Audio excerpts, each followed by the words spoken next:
Hello and welcome to Money Control. You're tuned in to Simply Save, our money podcast, which is brought to you by HDFC Mutual Fund. I'm your host, Jerome Anthony, kicking off season 3, where we'll give you some help to manage your finances more efficiently and bust some myths to ensure your investments grow. In today's episode, I have Money Control's personal finance editor, Kezad Adjania, who will tell us what wealthy people do or can do and you think you cannot. Hi and welcome to the show, Kezad. Hi Jerome, good to be back. Kezad, today we are going to talk about 5 successful habits of the rich and smart investor. Correct. These are the primary habits that have helped them make money. This is why they pick winners in their portfolios and hence their portfolios do that well. And our listeners, you'd be surprised to know that even your portfolio can go up as high as theirs. So Kezad, one of the most striking habits, or at least I've been told, of the rich investor is that they invest regularly. How important is that and what does it mean for the common man? Okay, so obviously this is the most basic requirement that you need to have if you want to be a successful investor. Yeah. Because you see, the thing is that if you see a successful and a smart investor, they not only make money from their professions, from their jobs, from whatever they do for a living, but they also make their investments work for them. They also make the money work for them. So for this to happen, you need to actually invest your money regularly. Okay, so there is a very fantastic tool with all mutual funds. It's called SIP. It's called Systematic Investment Plan. Mm-hmm. This is not another scheme. This is a facility provided with each mutual fund scheme that allows you to invest every month regularly. Now, here's what happens, when most of our investors, they say that, okay, we'll invest. But they don't invest regularly. Mm-hmm. So let's say today they will invest some amount, next month they will invest some amount, okay? Mm-hmm. And something happens, the expenses shoot off in the third month, and so everything falls flat. Mm-hmm. So and then you kind of procrastinate. You say to yourself that yes, you would invest, but the time usually never comes because you're always busy, you get home, work so late, weekends are with friends and families. Mm-hmm. Where's the time to invest?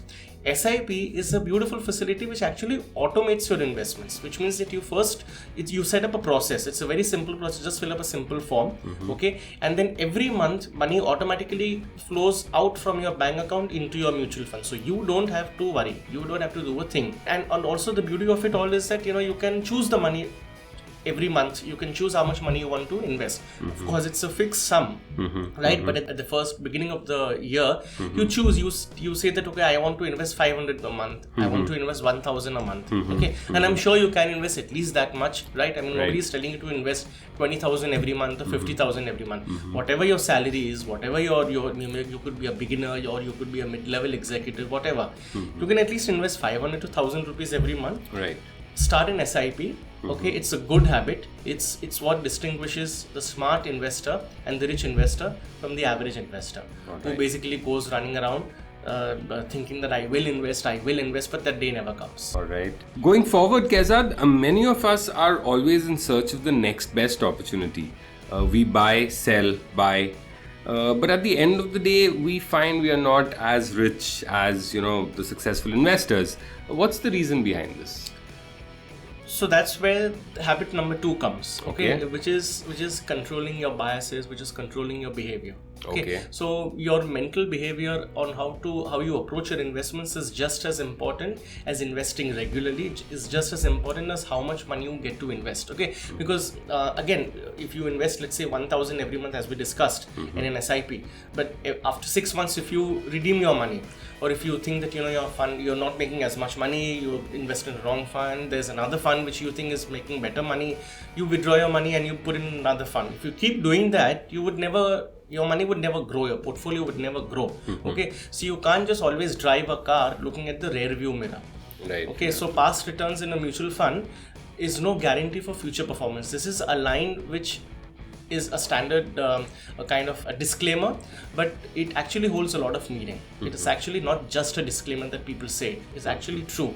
The past performance gives you an indication, but it doesn't necessarily never guarantees you returns, right? Mm-hmm. So people who are always in chase of winners will see the last year's winners and then will invest. Mm-hmm. But we all know that last year's winners will not necessarily be this year's winners as well. Right. So the best thing is to do is select a fund which is a kind of a consistent performer, okay, middle rung performers.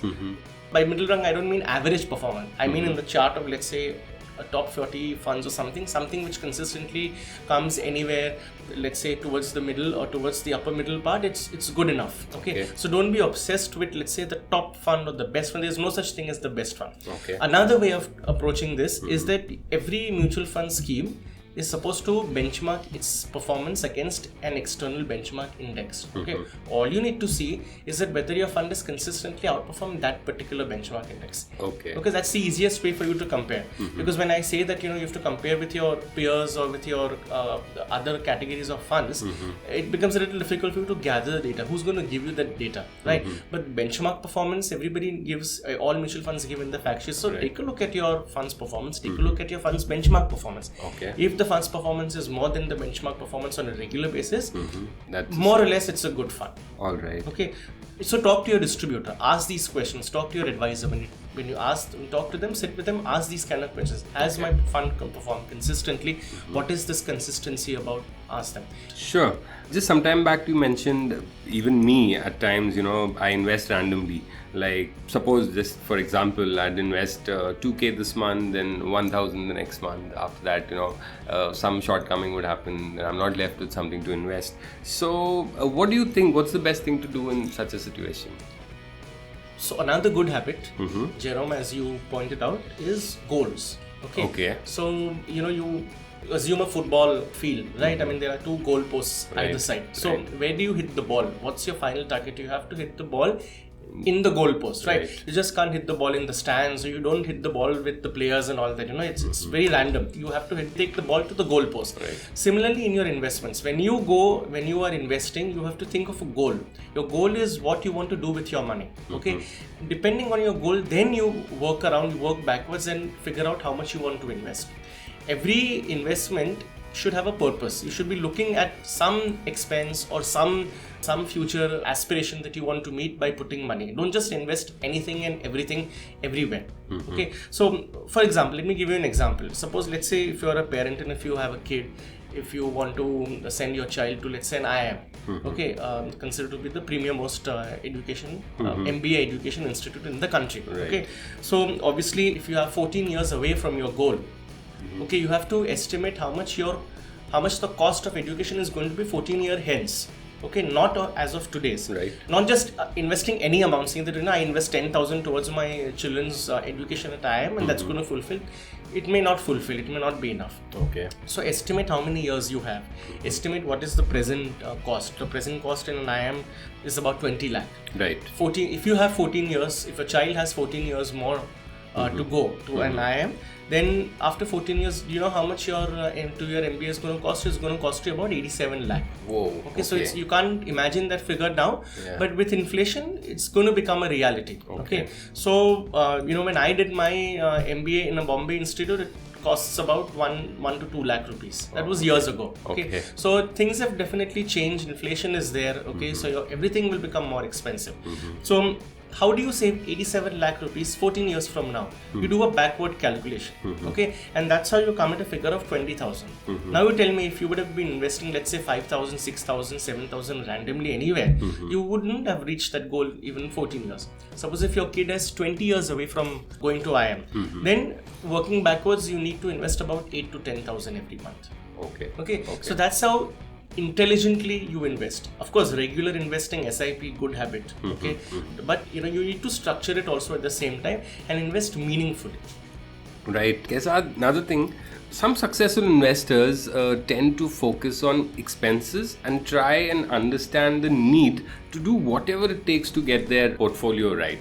Can you delve more into this? Okay, so that's where habit number 4 comes. Good habit number 4 comes is also not just about investments, it's about your expenses also. Right. Okay, keep your expenses in check. I'm not saying you shouldn't spend. Obviously, you should spend. And even rich investors, by the way, also do. Okay. But the smart rich people always keep their expenses in check. Yes, they do spend. Okay, but they spend and they also invest regularly.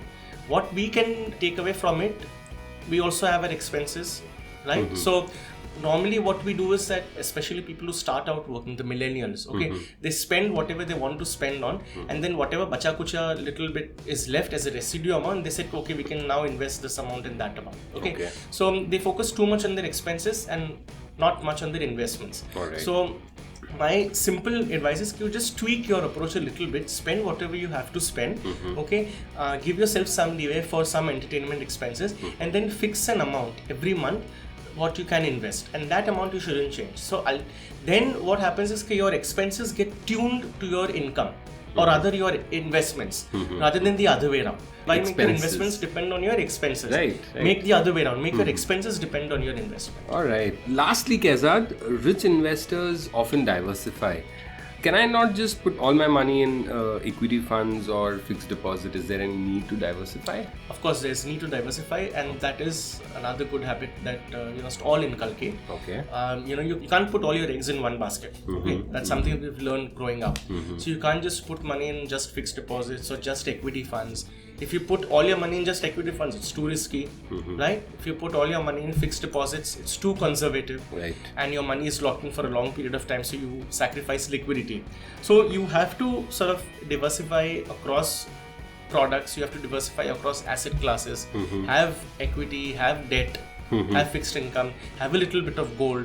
Right? So you have to diversify all these asset classes, because it sort of enables you to earn a mix of high returns, plus it enables you liquidity. It takes care of your short-term expenses as well as long-term expenses and long-term aspirations. Okay, so I've seen portfolios in 2007, 2008, 20 mutual funds, 40 mutual funds, 50 mutual funds, and you know what?